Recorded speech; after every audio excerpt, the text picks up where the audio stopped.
삼성전자 확정 실적과 관련해서 애널리스트 연결을 해보겠는데요. 대신증권의 박강호 연구위원입니다. 안녕하십니까? 안녕하십니까. 대신쿠의 박광호입니다. 네, 반갑습니다. 2분기 실적 어떻게 보셨습니까? 잠정 실적 기준으로 보면은 2분기 영업이익은 4조 6,071억 원이 확정이 됐습니다. 역시 이제 반도체 부분이 가장 부진한 실적을 보였고요. 저희가 봤을 때는 이제 D램 쪽에서는 약간 3조 3천억 정도 나왔지만은 비메모리 쪽에서 거의 3천억 정도가 적자를 기록했기 때문에 반도체 부분이 가장 수익성을 좀 부진하는 데 원인이 됐다고 보고 있고요. 반면에 이제 스마트폰 쪽은 이제 갤럭시 S25가 울트라 그 프리미엄중으로 상당히 판매가 호조로 보이면서 이 MS 사업 부분이 거의 3조 1천억 정도의 이익을 냈습니다. 그렇게 보면은 2분기 실적만 봤을 때는 반도체는 예상보다 부진했고 MS 부분은 예상보다 호조를 보였다고 저희가 2분기 실적을 좀 분석해 볼 수 있다고 보고 있습니다.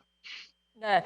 그리고 테슬라 향 23조 원 수주 이후에 하반기 실적에 대한 눈높이도 높아지고 있고 이에 따라서 주가도 재평가가 되고 있는 상황입니다. 3분기 실적에 대한 전망은 일단 어떻습니까? 기본적으로 본다면은 이제 3분기 실적은 IT 입장에서는 가장 성수기이고요. 두 번째로는 이제 삼성전자의 3분기 저희가 추정 영업이익은 8조 4천억 정도 보고 있습니다. 시장의 컨센서스도 9조 원 정도 내외 형성되고 본다면은 3분기 때는 반대로 이 반도체 부분이 실적 개선을 좀 견인할 거로 보고 있습니다. 여전히 파운드리 부분은 부진한 모습이겠지만은 D램 쪽에서의 메모리 개선이 상당히 높을 거로 보고 있습니다. 특히 이제 레거시 쪽이 이 가격 상승인 3분기까지도 이어질 거로 보고 있고, 두 번째는 그동안에 HBM 쪽에서도 믹스 개선 효과가 일부 나타나면서 삼성전자가 좀 오랜만에 반도체 부분의 수익성 개선이 기대되고 있고요.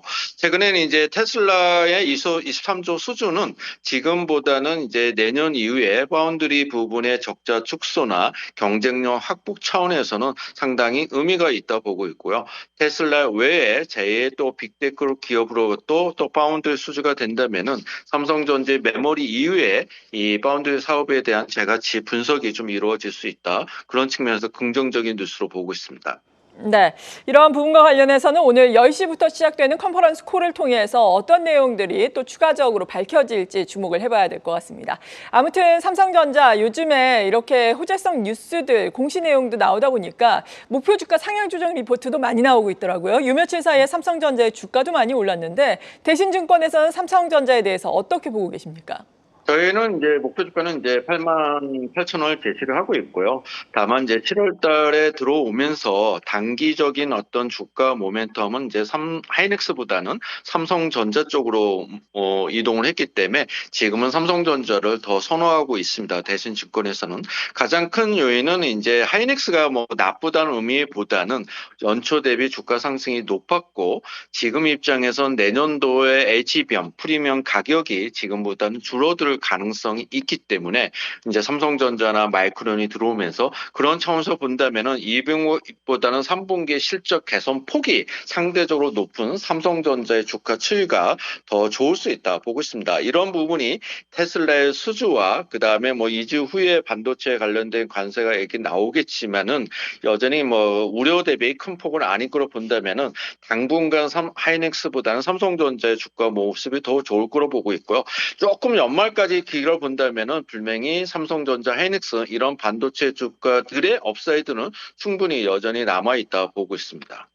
네, 업사이드는 남아있다라고 말씀을 해주셨지만 삼성전자가 단기간에 6만 원대 중반에서 한 7만 2천 원까지 오르다 보니까 지금 공매도 거래대금이 급증을 하고 있거든요. 거래대금 같은 경우에 10배 가까이 증가를 했고 공매도 거래대금이 지금 2천억 원 넘어선 것 역대 최고치를 찍은 2018년 이후에 86개월 만이다 이런 이야기가 나오고 있는데 여기에 어떤 의미를 둘 수 있을까요?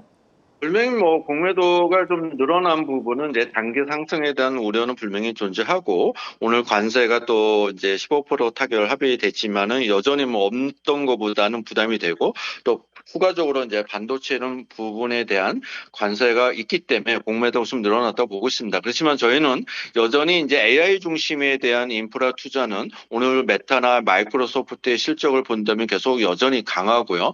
그 다음에 이제 온디바이스 쪽으로 넘어가면서 이제 IT 기기의 교체 수요도 있다 본다면은 반도체 업황은 분명히 점진적으로 계속 좋아지고 있다고 보고 있습니다. 그래서 공매도에 대한 늘어난 부분은 부담되겠지만은 저는 펀더멘털 쪽에 조금 더 포커스를 맞춰야 되지 않을까 보고 있습니다. 네. 그리고 앞서서 SK 하이닉스 이야기 잠깐 해주셨는데 SK 하이닉스 최근에는 골드만삭스의 보고서 이후에 약간은 조정을 받는 듯한 분위기입니다. 하지만 뭐 2분기 실적 삼성전자보다 2배 가까이 지금 상당히 좋은 실적이고 3분기 실적 같은 경우에도 긍정적인 전망이 예상되고 있지 않겠습니까? 이 SK 하이닉스의 실적과 이에 따른 투자 전략에 대해서 다시 한번 구체적으로 설명을 해주신다면요. 지금으로 본다면은 이제 3분기 영업이익 기준 컨센서스로 본다면은 하이닉스는 이제 10조고요. 삼성전자는 이제 8조 4천억에서 이제 9천억 정도가 있기 때문에 여전히 하이닉스는 HBM에 대한 어떤 올해 실적에 대한 경고성은 상당히 높다고 보고 있습니다. 분명히 내년에 대한 어떤 우려는 존재는 하지만은 그 우려가 아직까지 명확하게 확인되지는 않았기 때문에 어떻게 보면은 7월 달 한 달은 하이닉스가 단기 상승에 대한 조정을 좀 보였다고 보고 있습니다. 분명히 3분기 4분기 실적 기반을 본다면 여전히 밸류션이 싸기 때문에 하이닉스에 대한 업사이드는 저희는 충분히 나올 수 있다고 보고 있고요. 저희 대신증권에서는 이제 하이닉스의 목표 주가가 이제 33만 정도로 견한다면은 8월, 9월에는 하이닉스도 반등 여지는 충분하다 보고 있고요. 아까 말씀드린 것처럼 아직까지는 분명히 반도체 중심의 어떤 실적 견인이 있기 때문에 삼성전자, 하이닉스 이 두 개사의 업사이드는 충분하다 보고 있습니다. 네, 잘 알겠습니다. 삼성전자의 실적 발표, 거기에다가 삼성전자, SK 하이닉스에 대한 투자 의견까지 들어봤습니다. 대신증권의 박강호 연구위원이었습니다. 고맙습니다. 감사합니다. 계속해서 다양한 경제 이슈를 알고 싶다면 구독과 좋아요, 알림 설정 부탁드립니다. AI 캐스터 권미정이었습니다.